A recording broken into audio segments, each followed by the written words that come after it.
Existe um tipo de história que, quando a gente olha de fora, parece impossível de acontecer dentro de uma família comum, porque não há sinais claros no início, não há um evento único que explique tudo, mas sim uma sequência lenta de mudanças, pequenas decisões, conflitos acumulados, até que, quando se percebe, tudo já saiu completamente do controle. E o caso de Grant Amato começa exatamente assim. Não começa com violência, não começa com crime. Começa dentro de uma casa aparentemente estável, em uma rotina comum, em uma família que, para qualquer pessoa de fora, representava segurança, estrutura e até sucesso. A família Amato vivia no estado da Flórida, em uma região residencial tranquila chamada Chuluota. Era o tipo de lugar onde vizinhos se conhecem, onde a rotina é previsível, onde nada indicaria que algo extremo poderia acontecer ali. O pai, Chad Amato, era médico anestesista, com uma carreira consolidada, estabilidade financeira e uma rotina exigente, típica da área da saúde. A mãe, Margaret Amato, também trabalhava como enfermeira, o que reforçava ainda mais esse ambiente familiar ligado à disciplina, responsabilidade e cuidado com os outros. Eles tinham 3 filhos. O mais velho, Cody Amato, seguia um caminho considerado exemplar. Alguém disciplinado, com metas claras, alinhado com o que se esperava dentro daquele contexto. O mais novo, Jason Amato, também mantinha uma relação próxima com a família e não apresentava comportamentos que chamassem atenção de forma negativa. Grant era o filho do meio. E durante muito tempo, ele também parecia estar no caminho certo. Ele estudou enfermagem, se formou e chegou a iniciar uma trajetória profissional dentro da área da saúde, assim como os pais. Em determinado momento, ele atuava como enfermeiro em treinamento para anestesia, o que indicava que ele poderia seguir uma carreira estável, com boas oportunidades e um futuro previsível. Até então, nada fugia do padrão. Mas aos poucos começam a surgir mudanças. Grant perde o emprego. Esse momento marca uma ruptura importante na vida dele, porque não é apenas a perda de uma fonte de renda, mas também a perda de uma identidade profissional que estava sendo construída. Depois disso, ele volta a morar com os pais. E esse retorno não acontece como algo temporário e organizado. Ele passa a depender financeiramente da família, sem um plano claro de retomada. A dinâmica dentro da casa muda. Ele deixa de ser um adulto independente e passa a viver sob supervisão. Com o tempo, a rotina dele se transforma. Ele passa cada vez mais tempo isolado, dentro do quarto, conectado à internet. O que poderia parecer apenas um hábito comum vai se intensificando, ocupando cada vez mais espaço no dia a dia dele. É nesse período que ele inicia contato com uma modelo online, uma mulher da Bulgária. No começo, esse tipo de interação poderia ser visto como algo superficial, mas no caso dele, isso rapidamente se transforma em algo muito mais profundo e problemático. Grant passa a desenvolver um vínculo emocional com essa mulher, um vínculo que, na prática, não correspondia à realidade. Ele acredita que existe reciprocidade, que existe uma relação real sendo construída, e a partir disso, começa a enviar dinheiro. No início, valores menores, depois, quantias cada vez maiores. Esse comportamento se torna repetitivo, compulsivo, e não demora para que a família perceba. Os pais começam a notar movimentações financeiras estranhas, dinheiro desaparecendo, contas sendo utilizadas sem explicação clara. Com o tempo, fica evidente que Grant está enviando grandes quantias para essa mulher. E isso passa a gerar conflitos constantes dentro da casa. Discussões, questionamentos, tentativas de entender o que está acontecendo. A família tenta intervir. Eles passam a monitorar o acesso ao dinheiro, restringem contas, tentam cortar a fonte do problema. Mas Grant encontra formas de continuar. Ele mente, ele esconde, ele contorna os limites que são impostos. Em determinado momento, ele utiliza dinheiro da própria família sem autorização, o que intensifica ainda mais a crise. A relação dentro da casa começa a se deteriorar de forma progressiva. O ambiente que antes era estável passa a ser marcado por tensão constante. O irmão mais velho, Cody, também tenta intervir, confronta, tenta fazer ele enxergar a situação de fora, mas isso gera ainda mais atrito. As discussões se tornam frequentes, a desconfiança aumenta. E, ao mesmo tempo, Grant parece cada vez mais distante da realidade da própria família. Ele mantém a crença de que aquela relação online é legítima, que existe um futuro ali, e isso sustenta o comportamento. Enquanto isso, dentro da casa, Os pais tentam lidar com a situação da forma que sabem, com controle, com disciplina, com limites claros. Mas o problema já não responde mais a esse tipo de abordagem. Não era apenas uma questão de escolha, era um envolvimento psicológico profundo. E pouco a pouco, a casa que antes representava estabilidade começa a se transformar em um ambiente de conflito constante, onde cada tentativa de controle parece apenas adiar algo maior. Um processo silencioso, gradual, que vai se acumulando, até o ponto em que não seria mais possível voltar atrás. Existe uma parte desse caso que é difícil de ignorar, porque ela muda completamente a forma como a gente enxerga tudo o que aconteceu depois, porque não foi uma história em que a família simplesmente virou as costas ou deixou a situação sair do controle. Foi o oposto, foi uma sequência longa, insistente e até desesperada de tentativas de ajudar alguém que já estava cada vez mais distante da própria realidade.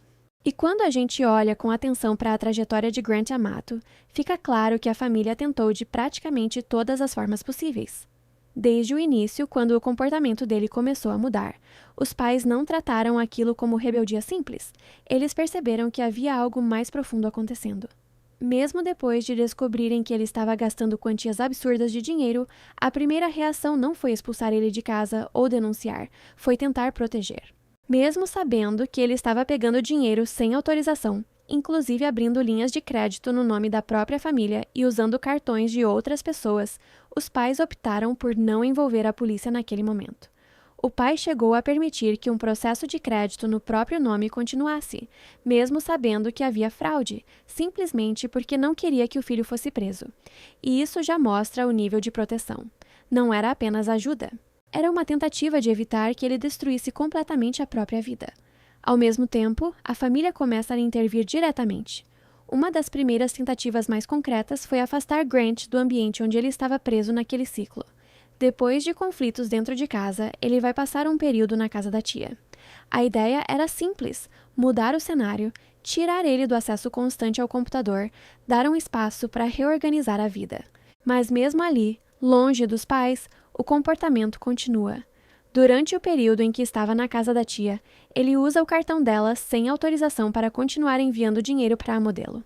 Ou seja, mesmo quando a família tenta mudar completamente o ambiente, ele encontra uma forma de manter o padrão. E isso piora a situação, porque agora o problema não atinge apenas os pais, mas outros membros da família. Ainda assim, eles continuam tentando. Outra tentativa importante envolve o irmão, Cody. Diferente do confronto direto dos pais, Cody tenta uma abordagem mais próxima, mais compreensiva. Ele mantém uma relação próxima com Grant, tenta apoiar, tenta não romper o vínculo. E é nesse contexto que acontece a viagem para o Japão. Essa viagem não foi apenas lazer. Era também uma tentativa de reconectar. Os dois tinham interesses em comum, especialmente cultura japonesa e anime, e o irmão paga a viagem para Grant, mesmo ele não tendo dinheiro. Era uma tentativa clara de ajudar, de tirar ele daquele estado mental, de trazer ele de volta para algo mais concreto. Mas nem isso funciona. Durante a própria viagem, Grant continua preso na obsessão. Em um momento, ele chega a desaparecer por algumas horas, e depois se descobre que ele havia usado o cartão de outra pessoa sem autorização para acessar a internet e continuar gastando dinheiro com a mesma mulher. Ou seja, nem mesmo do outro lado do mundo ele consegue se desconectar. Ainda assim, Cody continua tentando ajudar. Ele não corta o irmão, ele continua próximo. Isso mostra que, mesmo diante de repetidas quebras de confiança, a família ainda insistia. Outro ponto importante é que Grant começa a falar para a família que queria ser streamer, que queria viver da internet, e mais uma vez, a reação da família não foi bloquear imediatamente. Eles tentaram apoiar. O pai e o irmão chegaram a fornecer cartões e recursos para que ele comprasse equipamentos e tentasse desenvolver essa atividade. Era uma tentativa de dar um caminho, de transformar aquilo em algo produtivo. Mas isso também não funciona. Ele não consegue gerar renda significativa e continua acumulando dívidas. E nesse ponto, a família começa a perceber que não se tratava apenas de falta de direção, mas de um comportamento compulsivo. Então vem uma das tentativas mais sérias. Eles organizam uma espécie de intervenção. Criam um acordo formal dentro da família. Um documento onde ficam estabelecidas regras claras. Ele precisaria apresentar um plano de recuperação, cortar acesso à internet, buscar ajuda profissional, mudar completamente a rotina. Ou seja, não era mais apenas conversa. Era uma tentativa estruturada de intervenção. e junto com isso, vem a decisão de levar ele para a reabilitação. A família procura um tratamento específico para vício em internet e conteúdo adulto, algo que não era tão comum, e paga por isso. Ele chega a ir para a clínica, mas não permanece. Ele sai antes do previsto e retorna para casa sem ter concluído o tratamento. Mais uma tentativa que falha. Mesmo assim, eles não desistem. Os pais continuam tentando controlar financeiramente, restringem acesso a dinheiro, cortam formas de contato com a modelo, impõem limites mais rígidos. Em determinado momento, chegam ao ponto de dar um ultimato. Se ele quisesse continuar morando na casa, precisaria parar completamente, arrumar trabalho, seguir regras claras. Mas, mesmo diante de tudo isso, ele continua. Ele volta a entrar em contato escondido, continua gastando dinheiro, continua mentindo. E o ciclo se repete. Idas e vindas. Momentos em que parece que ele vai melhorar. Momentos em que tudo volta ao mesmo ponto. E olhando para essa sequência, fica evidente uma coisa. A família não ignorou. A família não desistiu no início. Eles tentaram afastar ele, tentaram apoiar emocionalmente, tentaram oferecer alternativas, tentaram financiar um novo caminho, tentaram reaproximação, tentaram tratamento, tentaram impor limites, tentaram proteger ele até mesmo das consequências legais. E mesmo assim, nada disso foi suficiente para interromper o que já estava acontecendo dentro dele. E talvez essa seja a parte mais difícil de encarar em toda essa história. Porque não foi falta de tentativa. Foi uma sequência de tentativas que simplesmente não conseguiram competir com o nível de envolvimento e dependência que ele já tinha desenvolvido. Existe um momento nesse tipo de história em que tudo aquilo que vinha sendo construído em silêncio, todos os conflitos, todas as tentativas frustradas, toda a atenção acumulada, deixam de ser algo contido dentro de uma casa e se transformam em algo irreversível. E no caso de Grant Amato, esse momento chega no início de 2019. Depois de meses de conflitos intensos, depois de dinheiro sendo retirado sem autorização, depois de mentiras constantes e tentativas de intervenção que não funcionaram, a família chega a um limite claro. Os pais e o irmão decidem que não é mais possível continuar daquela forma. Eles impõem um ultimato. Grant precisaria mudar completamente, cortar o contato com a modelo, parar de usar dinheiro da família, arrumar um emprego e seguir regras rígidas dentro da casa. Caso contrário, ele não poderia mais permanecer ali. E pela primeira vez, esse limite parece definitivo. Não era mais uma conversa, não era mais uma tentativa, era uma imposição real. Pouco tempo depois, no dia 24 de janeiro de 2019, tudo chega ao ponto mais extremo. Naquela noite, dentro da casa da família em Chuluota, Grant Amato mata o pai, a mãe e o irmão. As investigações apontaram que ele utilizou uma arma de fogo para cometer os assassinatos. As vítimas foram encontradas em diferentes partes da casa, o que indica que os crimes aconteceram em momentos distintos, não em um único ato imediato. O pai, Chad Amato, foi morto primeiro. Depois, a mãe, Margaret. E, por fim, o irmão, Cody. Após os assassinatos, Grant não liga para a polícia. Ele não tenta pedir ajuda. Ele tenta construir uma narrativa.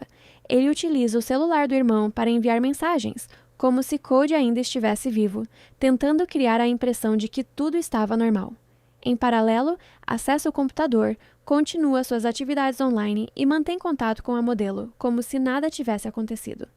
Esse comportamento chama a atenção mais tarde, porque demonstra uma tentativa de encobrir o que havia sido feito. No dia seguinte, familiares começam a estranhar o silêncio. As respostas não fazem sentido. A polícia é acionada para verificar a situação. Quando os agentes chegam à casa, encontram os corpos. A cena rapidamente revela que não se trata de uma situação comum. Grant é localizado pouco tempo depois, em um hotel na região. Ele é levado para interrogatório. Durante a investigação, surgem provas importantes. Registros digitais, histórico de buscas, movimentações financeiras, mensagens, tudo começa a desenhar um quadro consistente do que havia acontecido. Além disso, a forma como ele tentou simular atividades do irmão após a morte se torna um ponto central na investigação. Ele é preso e formalmente acusado de triplo homicídio. Durante o processo, a acusação constrói a narrativa de que os assassinatos foram motivados por uma combinação de desespero financeiro, conflito familiar e a obsessão pela relação online. A defesa, por outro lado, tenta argumentar que não havia provas diretas suficientes que colocassem ele como o autor dos disparos em todos os momentos, levantando dúvidas sobre a dinâmica exata dos acontecimentos. Mesmo assim, o conjunto de evidências pesa. O julgamento acontece em 2019. Ao longo do processo, são apresentados detalhes sobre o comportamento dele nos meses anteriores, as tentativas da família de ajudar, o nível de dinheiro envolvido e a obsessão que ele mantinha. O júri analisa as provas e chega a um veredito. Grant Amato é considerado culpado pelos assassinatos do pai, da mãe e do irmão. Na sentença, ele é condenado à prisão perpétua, sem possibilidade de liberdade condicional. E, com isso, a história que começou dentro de uma casa aparentemente comum termina de uma forma definitiva. Uma família inteira destruída, um conjunto de tentativas que não foram suficientes, e um caso que ficou marcado justamente por isso. Porque quando se olha para tudo o que aconteceu antes, fica claro que não foi algo repentino. Foi um processo. Lento, progressivo, cheio de sinais, cheio de tentativas de intervenção. Mas que, em algum ponto, deixou de ser possível de controlar. E o desfecho mostra o ponto final mais extremo que uma história como essa pode ter.